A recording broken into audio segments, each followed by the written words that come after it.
आपके सारे सपने पूरे हो गए अगर आप में वो हिम्मत है उन सपनों को कंटिन्यू करने का।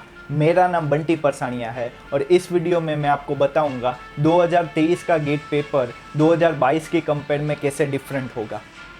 2020 तक गेट में दो तरह के क्वेश्चन पूछे जाते थे। पहला है एमसीक्यू और दूसरा है NAT. MCQ means multiple choice question. MCQ में आपको एक क्वेश्चन दिया जाता है, उस क्वेश्चन के साथ आपको 4 ऑप्शन दिए जाते हैं, उस 4 ऑप्शन में से आपको करेक्ट ऑप्शन सिलेक्ट करना होता है। दूसरा है NAT. NAT means numerical answer type. NAT में आपको एक क्वेश्चन दिया जाता है, उस क्वेश्चन के साथ आपको एक ब्लैंक दी जाती है, उस ब्लैंक के अंदर आपको अपना न्यूमेरिकल आंसर टाइप करना होता है। 2020 तक गेट एग्जाम के अंदर 50% ऑफ क्वेश्चन एनएटी के होते हैं और 50% क्वेश्चन एमसीक्यू के होते हैं। एनएटी के अंदर हम अपना न्यूमेरिकल आंसर टाइप करते हैं, मीन्स जो एनएटी वाले क्वेश्चन है वो प्योरली बेस्ड ऑन न्यूमेरिकल्स होते हैं। और मैंने एक चीज़ ऑब्जर्व की है, एमसीक्यू के अंदर भी मोस्ट ऑफ क्वेश्चन न्यूमेरिकल्स के ही होते हैं। सो हम ये कह सकते हैं कि 2020 तक गेट एग्ज़ाम में मेनली न्यूमेरिकल्स आते थे, बट 2021 के अंदर आईआईटी बॉम्बे ने पूरा गेम ही चेंज कर दिया। आईआईटी बॉम्बे ने एमएसक्यू को लॉन्च किया।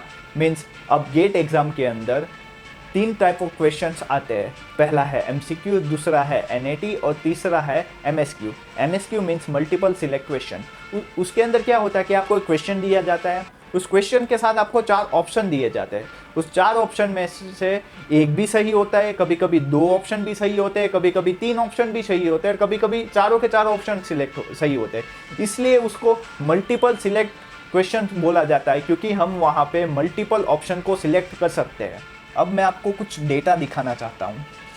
इंस्ट्रूमेंटल इंजीनियरिंग के पेपर में 3 एमएसक्यू आए थे 2021 के अंदर, बट 2022 के अंदर इंस्ट्रूमेंटल इंजीनियरिंग के पेपर में 5 एमएसक्यू पूछे गए हैं।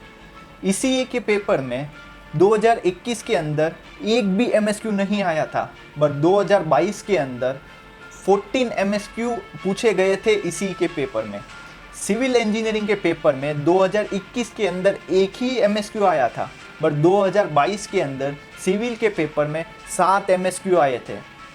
सीएसई के पेपर में 2021 में 12 एमएसक्यू आए थे, बट 2022 के अंदर सीएसई के पेपर में 15 एमएसक्यू आए हैं।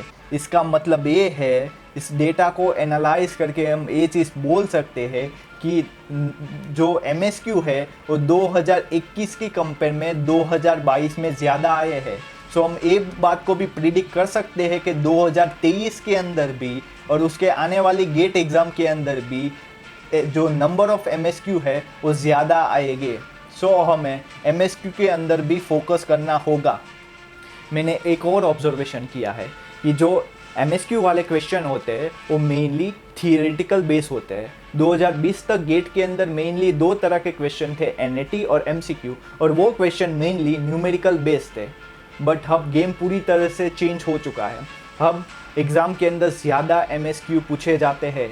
उसका मतलब ये है कि अब एग्ज़ाम के अंदर ज़्यादा थियोरेटिकल क्वेश्चंस आते हैं 2020 और उससे पहले के पेपर के कंपेयर में। सो अब हमें थियरी पर भी उतना ही ध्यान देना होगा जितना हम न्यूमेरिकल्स पर देते हैं। अभी तक हम लोगों को न्यूमेरिकल सॉल्व करने की प्रैक्टिस है, बट हम लोगों को थियरी की प्रैक्टिस नहीं है। तो उसके लिए जो भी हमारा प्रोफेसर हमें क्लासरूम में सिखाता है वो सारी चीज़ें हमें अपनी नोटबुक्स में लिखनी होगी और वो सारी चीज़ें अब हमें याद भी रखनी होगी, क्योंकि अब एमएसक्यू रैंक डिसाइडेबल फैक्टर हो गए। क्योंकि अभी सभी लोगों को एमसीक्यू और एनएटी की प्रैक्टिस है, मीन्स न्यूमेरिकल क्वेश्चन सोल्व करने की अभी सबको प्रैक्टिस हो चुकी है, बट थियरी याद रखने की प्रैक्टिस अभी हमें नहीं है। बट हमें गेट के अंदर अच्छा रिजल्ट लाना है, तो अब हमें थियरी पर भी उतना ही फोकस करना होगा जितना हम न्यूमेरिकल क्वेश्चन पे करते हैं। So it's my suggestion that अगर अब हमें गेट में अच्छा रैंक लाना है तो हमें न्यूमेरिकल के साथ थियरी पर भी उतना ही फोकस करना होगा। To watching this video till now, doing like, shares and subscribe to my channel.